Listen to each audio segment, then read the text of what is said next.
Hey, it's good afternoon from me. And I know for some of you, it's going to be very, very early morning and possibly even the evening, who knows. So the live that I'm doing today is called How I Wrote a Book in a Day.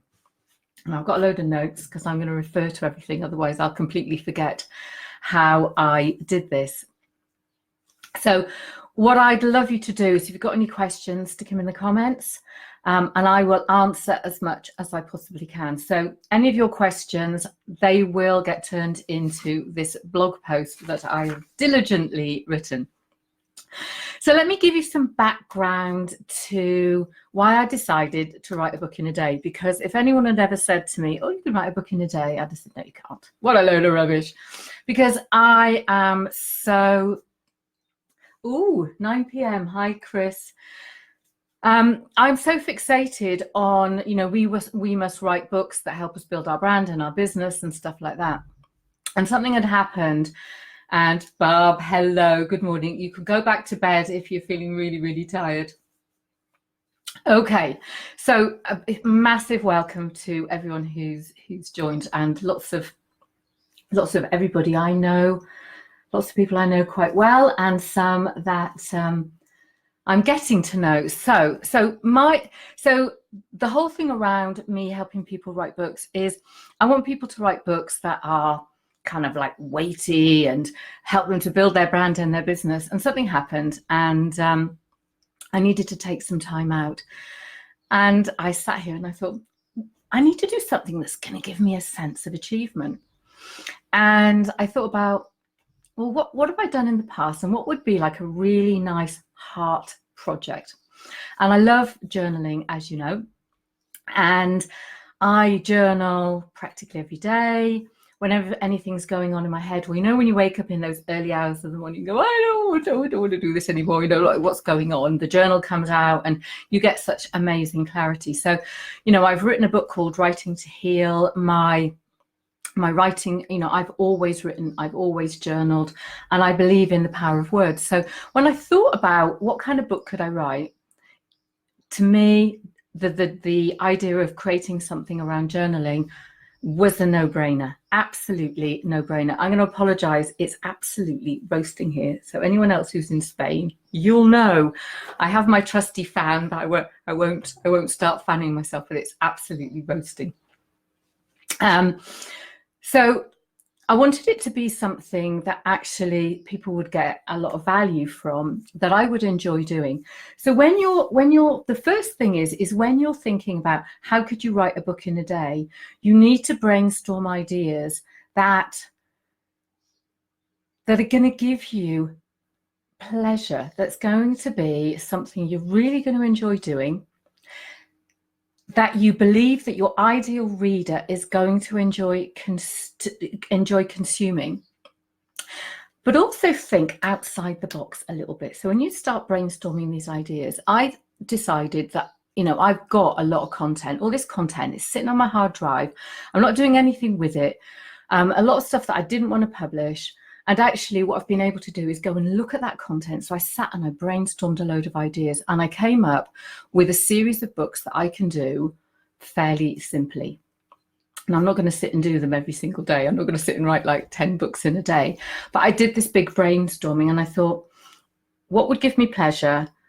What could my ideal reader get a lot of benefit from? So for me, it's all based around journaling.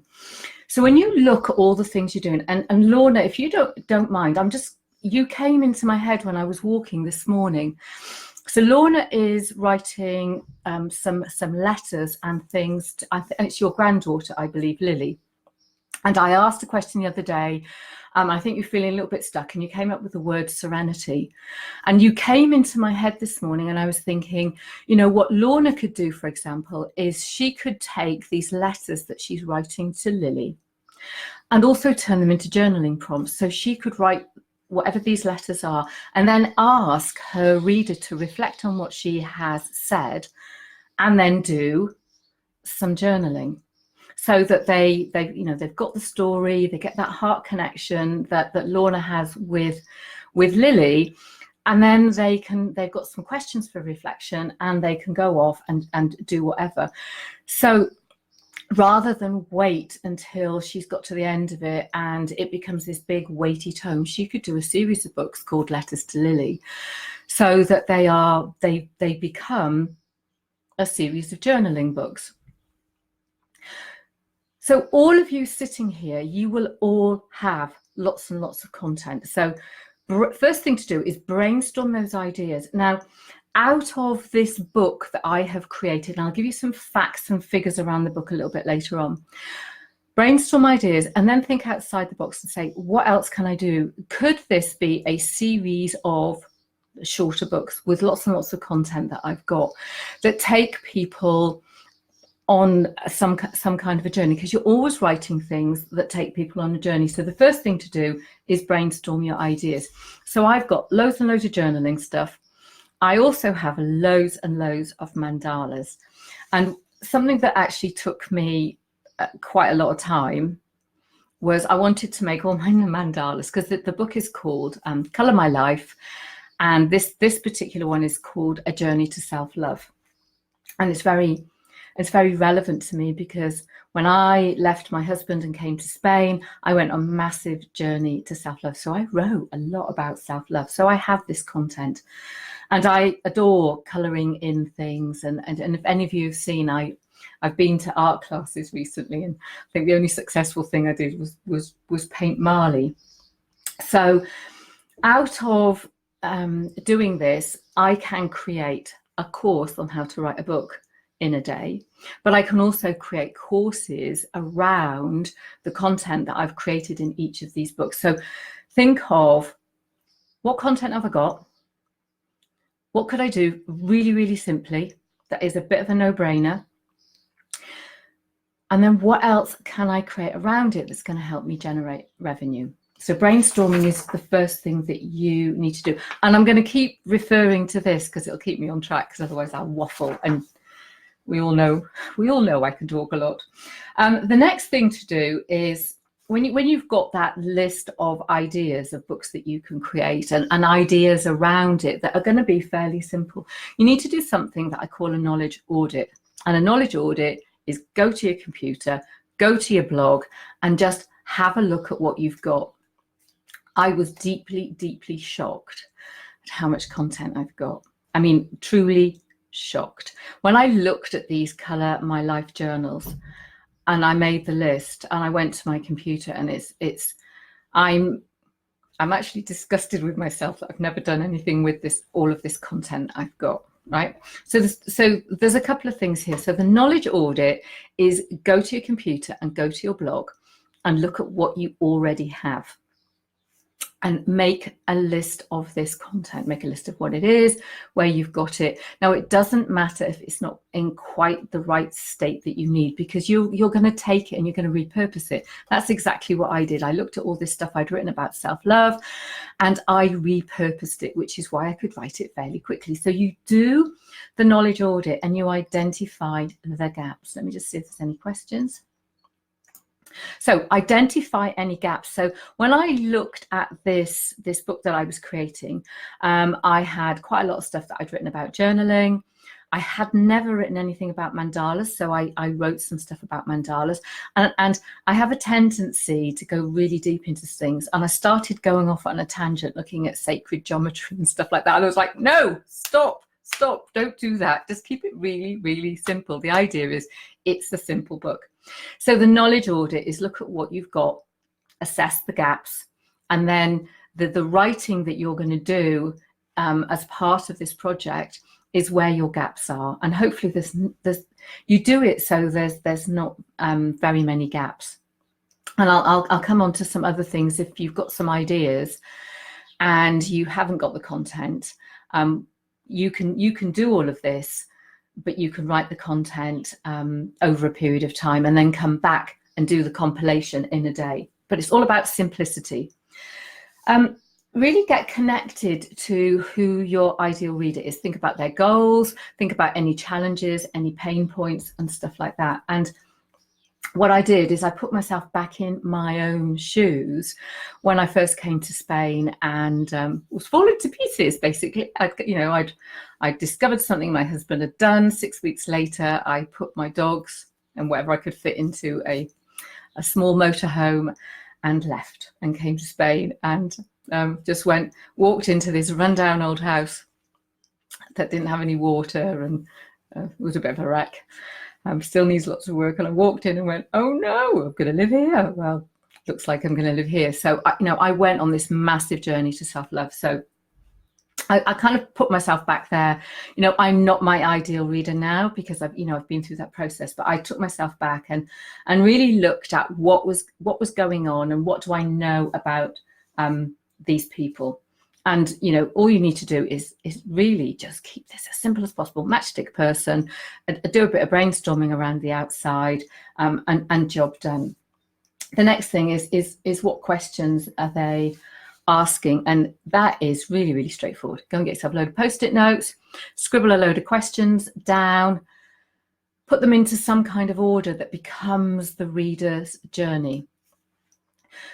It's always about, everything that we do is about our ideal reader, our ideal client. And the questions that they ask are what helps us to create that journey. Now, it might be that the book that you're wanting to put together actually flows in each of these kind of question steps. So if you write out, say, 30 questions and then put them into some kind of order, and you looked at your content, you can map your content to your questions, and it becomes a journey with an outcome. In this book that I've done, each of the journaling things is not about a journey so it's a non-contiguous journey. You can take each of these things and do them in isolation. The idea is you open the book up wherever you want, and that day that you decide you want to colour and you want to journal, that is the right day for you. But having questions helps you create the customer, the ideal reader's journey. So what questions are they asking? Lay them out in a journey, and literally, this is going to take you virtually no time at all, because you've done a quick brainstorm. Maybe you go for a walk, go and get a cup of tea. You think about your ideal reader, think about their questions, think about all the other things that you can do, but come back to this book that we're going to create. You've done the knowledge audit. So we've done the brainstorm. We've mapped the customer journey. And I've talked about assessing, because I've written the wrong thing on here. So I got big fat spelling mistake. Assessing the gaps. So we've talked about assessing the gaps. So see what gaps you've got, and then work out, do you want to fill those gaps in? And if you do, just write whatever you need to do. Once you've got all that content, because you've already pre-written it, chances are that it is already edited. So I was very lucky in that the stuff that I went to go and find, I'd already used in other ways. I'd already been through the editing process. Some of it had already been to a proofreader, because I took stuff from lots and lots of different sources. So what I then did is I put it all into a document. So I've already got a Kindle Direct publishing account. So that's how you publish on Amazon. So I went on there and I had this idea that I wanted to make all of these squares. So I just went to check the dimensions and just to have a look at how painful it might be to create. So I created my Word document in the size that I needed with the right margins and all that sort of stuff, and literally just compiled it. And where I needed to write stuff, I obviously filled those gaps in. So I created the document, then I did the extra writing. Even though a lot of this stuff has been edited and been to a proofreader, I put it through the Word spell and grammar check, and I have something called Grammarly. So it went through that. Then I printed it out. I read it, scribbled on it, made some changes.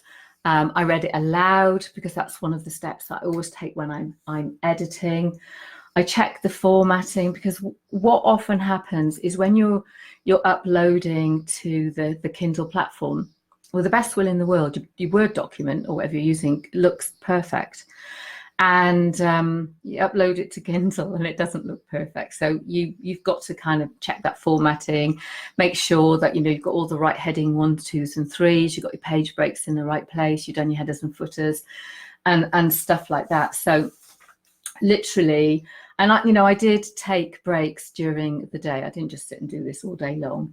I went off and walked the dogs and did various other bits and pieces. But literally, I did this in a day. So I checked all my formatting, and then I uploaded it to Kindle Direct Publishing. Now, if you don't have a KDP account, go and set it up. It's really, really straightforward. You don't need a training lesson on it. You just see what it says on the screen.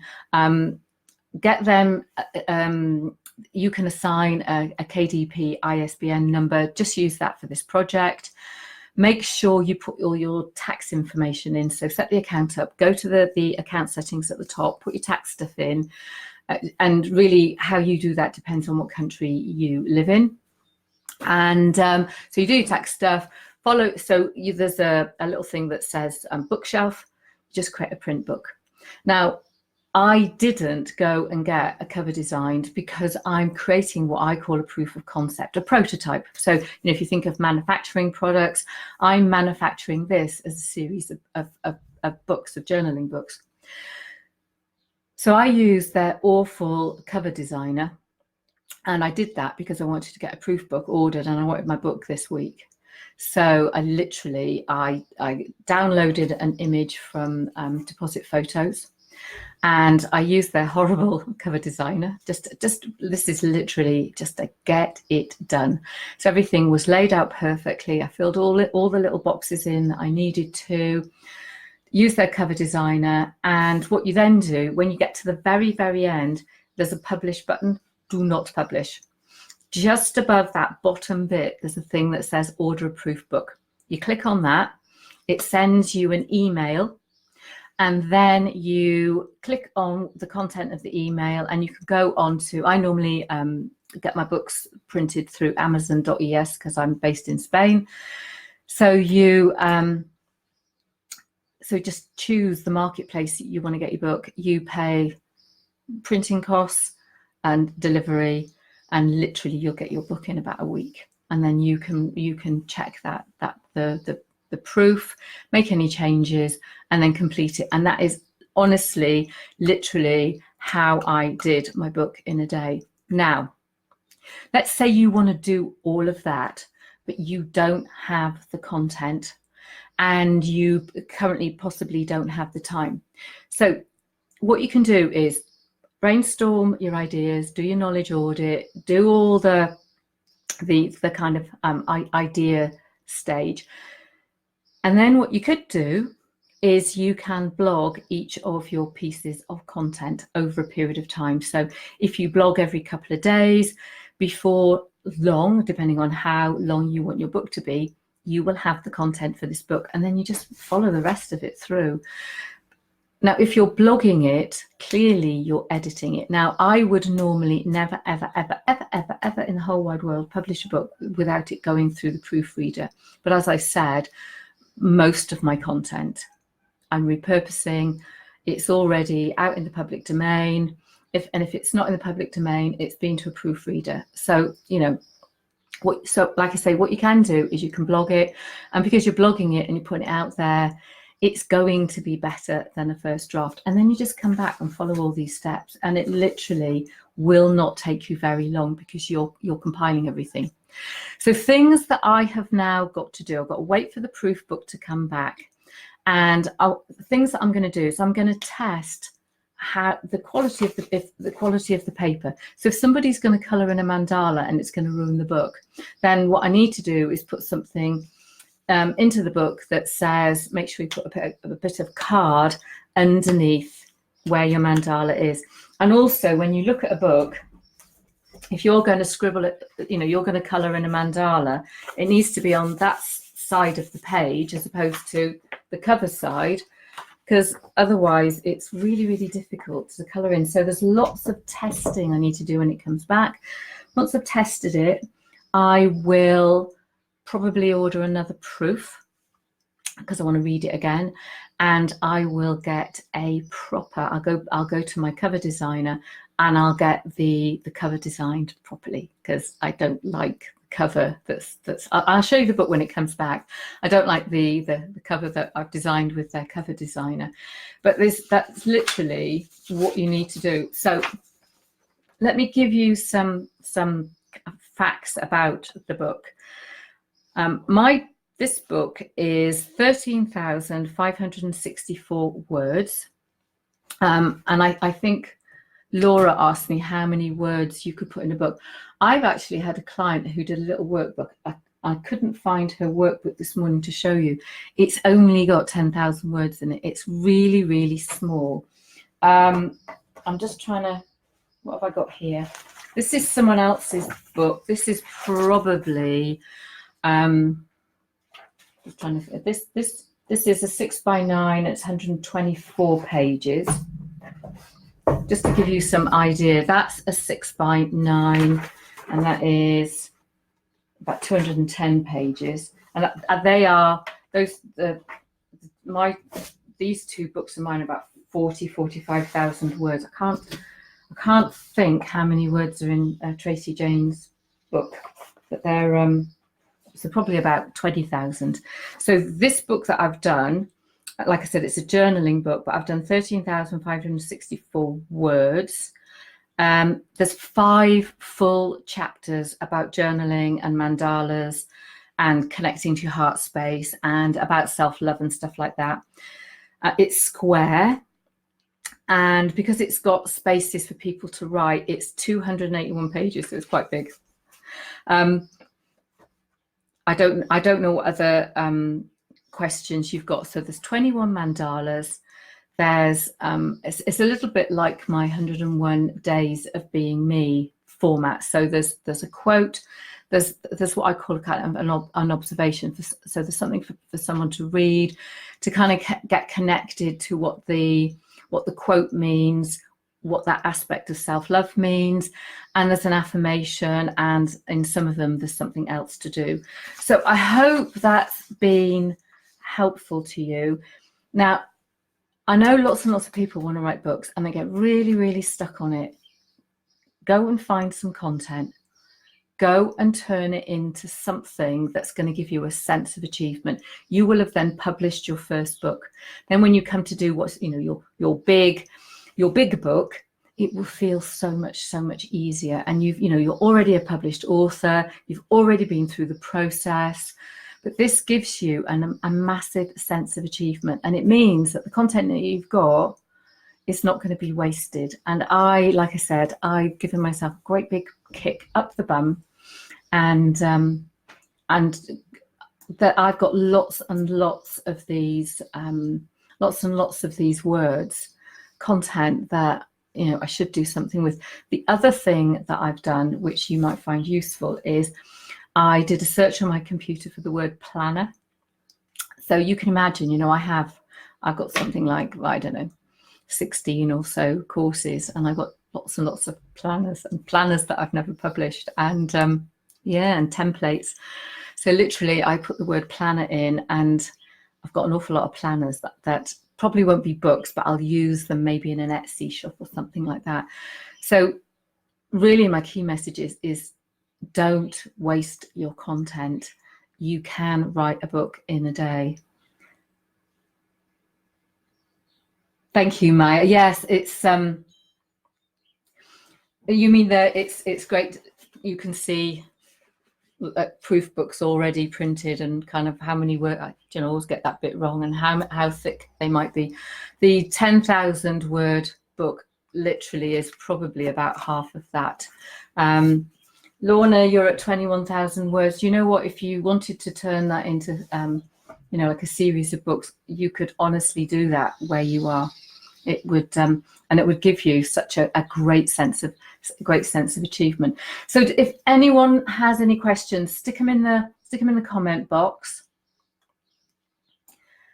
And this recording is going to be up for a couple of days, and then I'm going to redo it as a piece of training content for my membership hub, and it will disappear. But there's going to be a blog, so you can go and read all of this on the blog, and I'll let you know when the blog is done. It'll be tomorrow. I'm going to get it done in the morning, and then I've got to take my little doggy back to the vet, because all of that horrible pussy thing, she either got bitten or stung, hasn't gone down, and the vet who was really cruel and horrible to her, where I'm not taking her back to, must have left something inside. So this will be up tomorrow morning. If you're on my email list, you'll get a notification. It'll be in the Blog Your Book group. And like I say, this video will be available for a couple of days. And thank you so much. And please, please, please, please, please do something with your content. Really just, give yourself a kick up the bum like I did and go and do it. Go use all your knowledge and wisdom and make something out of it. So lots of love. Have a great day, everyone. If you've got any other questions, just stick them in the group. I will be back and forth today answering questions. I'm just doing some more work on my big book, which is Blog Your Book in 30 Days, and on the course, and making all kinds of templates and bits and pieces for that. So I'm not going very far today. So like I say, lots of love. Have a wonderful, wonderful week, and I shall speak to you all soon. Take care. Bye-bye.